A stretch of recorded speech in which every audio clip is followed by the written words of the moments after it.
السلام علیکم۔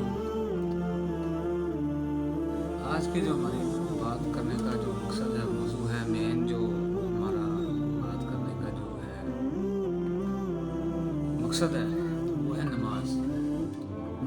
کیونکہ بھائی نماز ہمارے سے، ہم مسلمان ہیں، مسلمان ہم سے نماز چھوٹتی جا رہی ہے، ہم نماز چھوڑ رہے ہیں، کبھی رہ جاتی ہے، کبھی کام میں مصروف ہوتے ہیں، اس طرح کافی سارے کام ہوتے ہیں، کافی سارے کاموں کی وجہ سے ہماری نماز رہ جاتی ہے، کبھی پڑھ رہے ہوتے ہیں، کبھی کام کر رہے ہوتے ہیں، یہاں تک کہ ایون کھانا کھاتے ہوئے بھی ہماری نماز چھوٹ جاتی ہے۔ ہم کھانے کے وقت نماز کے وقت کھانے کو زیادہ ترجیح دیتے ہیں، اور کیا کہتے ہیں، جس کی وجہ سے ہماری نماز چھوٹ جاتی ہے۔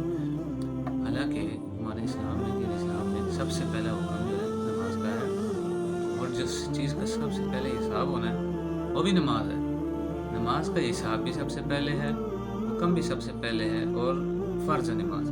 نماز اب جب فرض ہو جاتی ہے تو پھر نماز کو چھوڑا نہیں جا سکتا، کیونکہ فرض ہے، اور فرض کو تو چھوڑنا گناہ بھی ہے ایک تو، دوسرا اپنے لیے ایک نقصان بھی ہے، گناہ کے ساتھ ساتھ آخرت بھی خراب ہو رہی ہے، لیکن ایسے اب دنیا میں رہتے ہوئے دنیا بھی خراب ہو رہی ہے۔ کیوں؟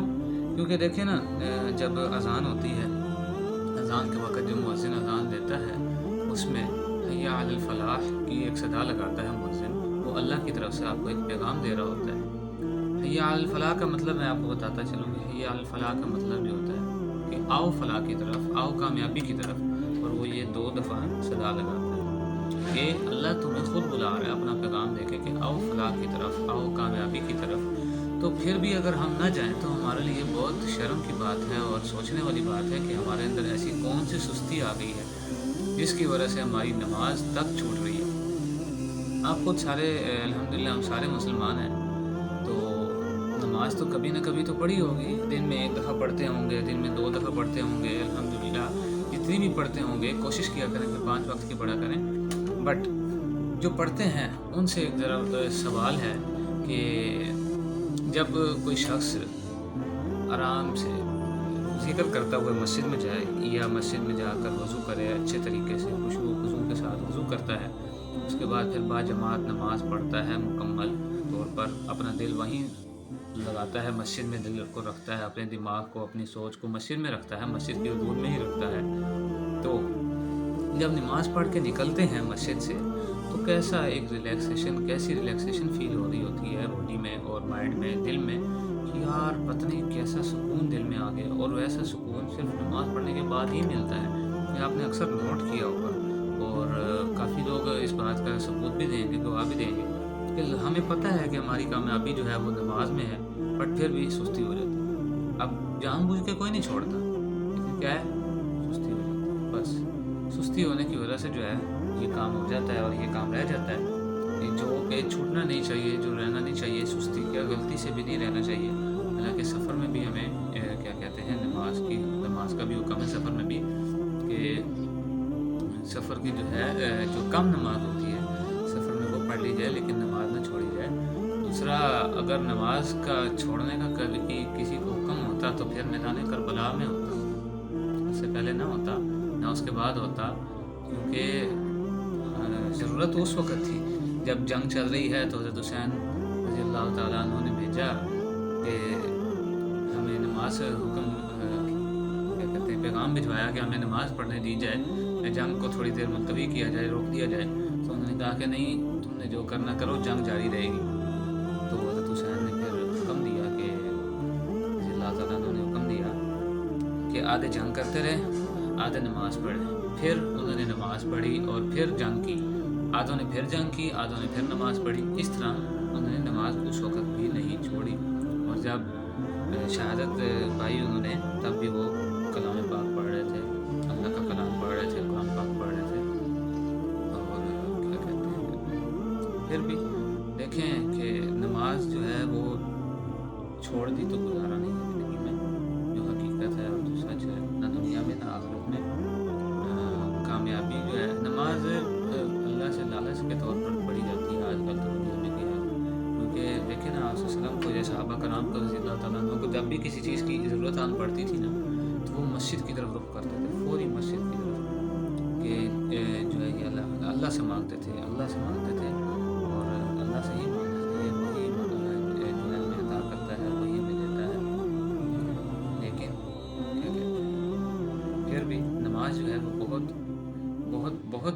ہماری لائف میں امپورٹنٹ ہے بہت زیادہ.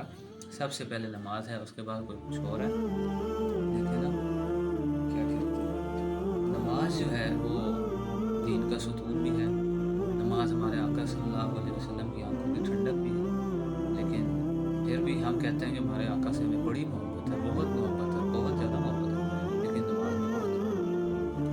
نماز پڑھیں گے تو محبت کا اظہار ہوگا نا. آپ دیکھیں دنیا میں تو لوگوں کو جن کو محبت ہوتی ہے وہ تو ثبوت پیش کرتے ہیں, پروف دیتے ہیں, سب کچھ کرتے ہیں, لیکن ثابت کرتے ہیں کہ دیٹ آئی لو یو. لیکن پھر بھی وہ پتہ نہیں ایکسیپٹ کرتا ہے نہیں کرتا, سوچتا رہتا ہے انسان. لیکن وہ تو ہمارا انتظار کر رہے ہوتے ہیں, ہمارا اللہ ہمارا انتظار کرتا ہے کہ کب میرا بندہ میری طرف رخ کرتا ہے اور میں اس کے اوپر سب اپنی رحمتیں اپنی نازل کروں. یہ چیز ہوتی ہے دیکھنے والی اور نوٹ کرنے والی کہ اللہ ہم سے کتنی محبت کرتا ہے. 70 ماہوں سے زیادہ جو پیار کرتا ہے وہ کیا ہمیں ایسے ہی چھوڑ دے گا؟ وہ ہمارا کیا کہتے ہیں, ہمیں تو اس کو ثبوت دینے کی ضرورت نہیں ہے نا, بس ہم نے محبت کا اظہار کرنا ہے. اللہ کہتا ہے کہ مجھ سے مانگو, میں دینے والا ہوں اور میں ہی دوں گا. اللہ کہتا ہے کہ جب دعا مانگیں تو بس آنسو نکلنے کی دیر نہیں ہوتی کہ رونے والی شکل ہی بندہ بنا لے تو اللہ کو ترس آ جاتا ہے. اتنا زیادہ اتنا رحم دل اللہ ہے کہ اللہ خود کہتا ہے کہ میں رحیم ہوں, میں کریم ہوں. تو پھر بھی اگر ہم اس کی طرف نہ مڑیں, اس کی طرف اپنا رخ نہ کریں مسجد کی طرف, تو ہمارے لیے شرمناک بات ہے. اور کیسے فرشتوں کے سامنے اللہ بیان کرے گا کہ یہ دیکھو اس انسان کو تم نے مجھے پیدا کرنے سے روکا تھا. وہ انسان میرے پاس آتا ہے, میرے ساتھ باتیں کرتا ہے, میرے ساتھ میری بڑائی کرتا ہے, میری عبادت کرتا ہے. کیسے اللہ تعالیٰ فرشتوں کے سامنے ناز کریں گے, فخر کریں گے؟ یہ سوچنے والی بات ہے ہمارے لیے. اور یہ اپنے آپ کو بندہ ایک دفعہ جب پڑے گربان میں جان کے. دوسروں کا کیا ہے, دوسروں کو دیکھتا رہتا ہے بندہ کہ یار وہ بھی نماز نہیں پڑھتا, یہ بھی نہیں پڑھتا, میں بھی نہیں پڑھوں گا, تو کیا ہو جائے گا؟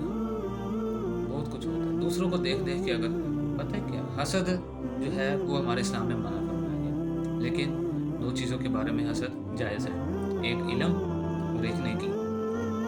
صحابہ کرام کے دور میں آپ کو بتاتا ہوں, صحابہ کرام کے دور میں وہ ایک دوسرے سے مقابلہ کرتے تھے کہ جی مسجد میں پہلے پہنچوں گا, نماز آج کی میں اول صف میں پڑھوں گا, آج کی نماز میں اول صف میں پڑھوں گا.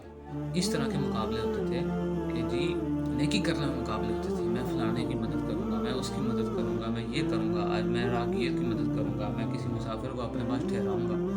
اس طرح صحابہ کرام نیکی میں ایک دوسرے سے مقابلہ کرتے تھے, حسد کرتے تھے ایک دوسرے سے کہ یار یہ نیکی میں کروں گا, یہ نیکی میں کروں گا, یہ نیکی. بڑھ چڑھ کر حصہ لیتے تھے نیکی کرنے میں. آج کل کیا ہوتا ہے, ہم برائی کرنے میں بڑھ چڑھ کے حصہ لیتے ہیں. لڑائی ہو گئی ہے, وہ میں لڑوں گا. کیا فائدہ بھائی, لڑائی کرنے کا فائدہ تو بالکل نہیں ہے, اور اوپر سے گناہ بھی. اور پھر آج کل لڑائی میں ماشاءاللہ ہم جیسے ایک دوسرے کو دعائیں دے رہے ہوتے ہیں, آپ سب کو پتہ ہے, اور سارے اس بات کے گواہ بھی ہیں. مجھے یہاں پہ بولنے کی ضرورت نہیں ہے, لیکن پھر بھی ہمیں ڈرنا چاہیے اللہ سے, اور اللہ سے باتیں کرنی چاہیے کہ اللہ میں بے بس ہوں, تو ہی دینے والا ہے, تو ہی عطا کرنے والا ہے, تو نہیں عطا کرنا ہے تو یا اللہ ہمیں نواز دے. کیونکہ دیکھیں نا دنیا میں جس سے مانگیں گے نا اول تو وہ دیتا نہیں ہے. اگر وہ دے بھی ساری زندگی پھر یاد کرواتا رہتا ہے, یار میں نے تمہیں یہ چیز دی تھی, وہ اس وقت یاد ہے میں نے تمہیں 10 روپے دیے تھے, چھوٹا سا تھا, تم چھوٹے سے تھے, تو میں تمہیں پال پال کے بڑا کیا, اب دیکھو تم میرے ساتھ اس طرح کر رہے ہو, یہ چھوٹا سا تھا, میں نے تمہیں پالا ہے, اب میرے سامنے منہ چلا رہے ہو. اس طرح کی باتیں ہوتی ہیں ہمارے معاشرے میں جو اچھی بھی نہیں ہیں اور نہیں کرنی چاہیے, نہ ہی نکلنی چاہیے منہ سے. اور ان باتوں سے بھی گریز کرنا چاہیے. ہمارے معاشرے میں بہت ساری برائیاں ہیں, لیکن معاشرہ ہم سے بنتا ہے اور ہم معاشرے سے بنتے ہیں. تو ہم صحیح ہوں گے تو معاشرہ صحیح ہوگا, اور معاشرہ صحیح ہوگا تو ہم بھی صحیح ہوں گے. اور ہم نے مل کر معاشرہ بنانا ہے, اور کامیابی نماز میں ہے. نماز کا سب سے پہلے نماز آپ صلی اللہ علیہ وسلم دیکھیں بیماری کی حالت میں 2 صحابہ رضی اللہ تعالیٰ عنہ کے کندھوں پر پاؤں لٹکے ہوئے ہیں, گھسیٹتے جا رہے ہیں مسجد میں.